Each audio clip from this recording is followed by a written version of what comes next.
two boxes or little caskets. Now something inside this small one, which I'll come to in a little while. The first thing I want to show you is inside the larger box, and do you recognise that? Just from that piece there. It's the well-known puzzle cube, Rubik cube. Okay, so you can see nothing in the box. And the nice thing about this is it's a genuine Rubik cube, so you can do any Rubik cube effects you already know. So the example is just a cube. Okay, and we're going to place it back inside its box. Thank you. Just drop it inside there like so. Nice snug fit. The lid goes on, and you just keep your eye on that. Okay. Now inside this box, I've got Rubik cubes again, but miniatures. In fact, we've got 6 different Rubik cubes, all with a complete colour. Okay, so we've got an orange, a green, a white, a red, a blue and a yellow. Now, can you reach there? I just want you to, we're going to eliminate these cubes to end up with just one. Okay, so I want you to just place your finger on any 2 cubes. And I'll call the colours out. This one and, okay, so you've chosen these 2, and I will eliminate one of them, place it in the box. I'll do the same thing now, but I'll have a go. I'll choose those, so which of those would you like to eliminate? White one. Right, your turn, you choose 2 for me. Orange and green, I'll eliminate the orange. And I'll do a mix up. And I'll select these 2, so you eliminate one of those. The red. So we're left with 2, so you're going to obviously select those 2, and I will eliminate the blue.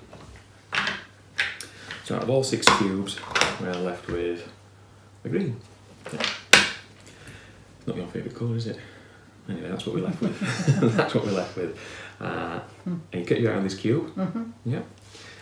And if you have a look inside there, something quite magical has happened. The top colour has changed to match yours. But not only that, in fact, we tip the cube out altogether, nothing in the box, and the Rubik cube now is a complete green cube to match your selection.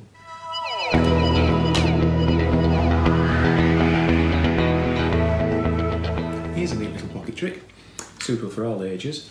It uses a simple tube, a flat tube, and a coin, which can be borrowed. I'm using a 10p coin.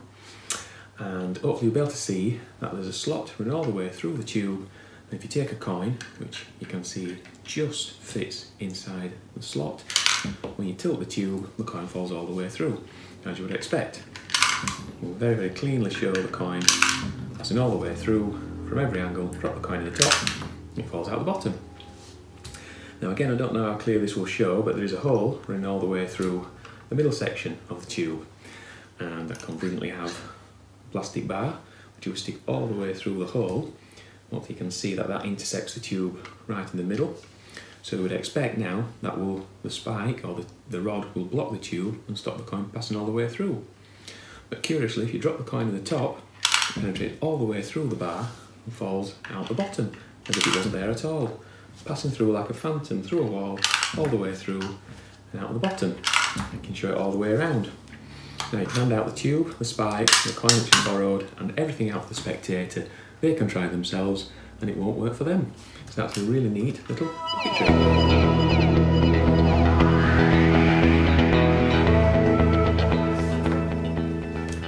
Card trick for you, Sharon.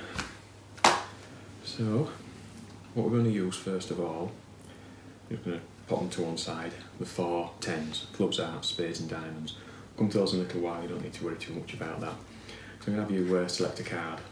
So I'd just like to shout stop whenever you like. Stop. Happy there? Do you want to go a few more? Are you happy at that? Happy. Okay, you take that card and look at it, remember it. And ideally this would be performed to a group of people, 3, so 3 spectators can each select a card. But for the sake of demonstration, you can turn that card face up, it doesn't really matter whether the magician sees it or not. But we're going to do the same thing again, so you just say stop again. Stop. Happy there? Yeah. So that'll be your second card. You can even go to the next spectator and again say stop wherever you like. Stop. right near the bottom, yeah, and that can be your third card. So for the sake of this demonstration, we'll turn all the cards face up. So these are 3 cards that the spectator or spectators have selected. So you take one of the cards, hopefully remember it. Are we going to remember these? 3 of diamonds, and you stick that down in the middle of the deck somewhere. And the next card, again, not sure whether we're going to remember these or not. Should have written them down really, that'd been easy, wouldn't it? The Queen of Clubs. So we bury that somewhere into the deck. And then the last one, which I think actually was the first card you selected, wasn't it? The 3 of Clubs, we'll just cut that into the deck. So essentially we've had 3 cards selected and stuck back into the middle of the pack and lost somewhere. And we're going to use these 10s to hopefully locate the cards. So we pick up the 10s, and we're just going to drop them into the deck like so. Alright. Have you seen the funny move yet? No? I'm about to see it now. There we go. That's all it takes, for hopefully, for the magic to happen. And what we're aiming to do is trap the 3 selected cards between the 10s. And if we spread these out now, hopefully you can see that on camera, trying all that fingertips, you can see that in between each 10 there is a face down card. You see that, yeah? And if you look at this card here, we have got the 3 of diamonds. That was definitely one of them, wasn't it? It's not 3 of diamonds, no. Sorry, 3 of clubs, well spotted, yeah. We're looking at the 10 of diamonds, and in between the 10 of diamonds and the 10 of clubs is the Queen of Clubs. Can you remember the last one? 3 of diamonds. 3 of diamonds, there we go. So in between the 4 10s, we found the 3 selected cards, like so.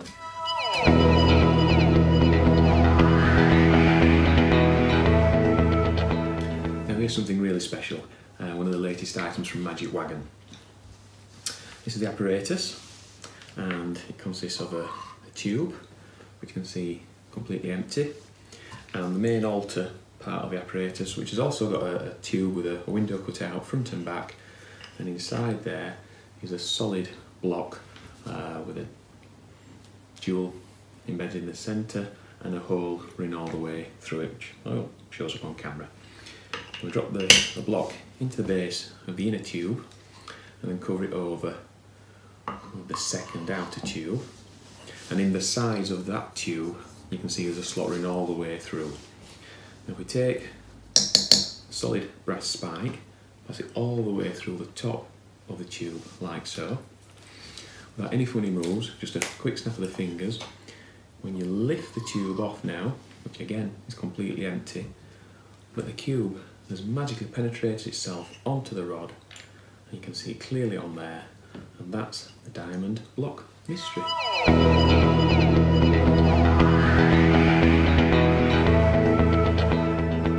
I've got a box of jigsaw pieces, and I don't know whether you can tell just by looking at that what the finished jigsaw is supposed to be, probably not. But you're aware of how jigsaws works, like for example this piece, that would be like something that would fill up the centre of the jigsaw, as opposed to like this one here, which has got a straight edge. We know that's obviously one of the outer perimeter. Or there's one here, look, with an eye on it. I don't know whether you can tell from that what the finished image is going to be, but anyway, I've got all those pieces in there, and I'm going to pass the box to you. I'd like to just mix them up, just turn the box upside down, give it a shake, whatever you want to do to mix those pieces up thoroughly, okay? Do that. And whenever you're happy with that, just stop. Happy there? Now I'm going to take the lid off, and I'd like to just reach into this section, grab a good healthy handful and drop them into there. So you're making a selection. Are you happy? Do you want to put a few back, or don't? You're not happy with that? So now you've got another choice now. We're going to use one of these sections of pieces. So do you want to keep these and use these, or do you want to keep these and use these? Which you want to use these, so eliminating these. Fair? Yeah. And now I want to reach inside. I want to take a piece at random. Okay, but take one of the pieces that are faced out, so I can't see it either, because inside this folder I do have a prediction. Have you got one? Yep. So I'll just get rid of all the other pieces. Now this prediction is in the form of a completed jigsaw. well, I say completed, there's actually one piece missing, and it's been annoying me to be fair. But if I open up this folder, you can see, hopefully you can see, the jigsaw is of the world famous Mona Lisa, Leonardo painting. And you've got one piece, and there's a piece missing. What's the chances? Have a look. Is that your piece? Yeah, and does it fit in there? And it fits exactly. Perfect. Thank you very much.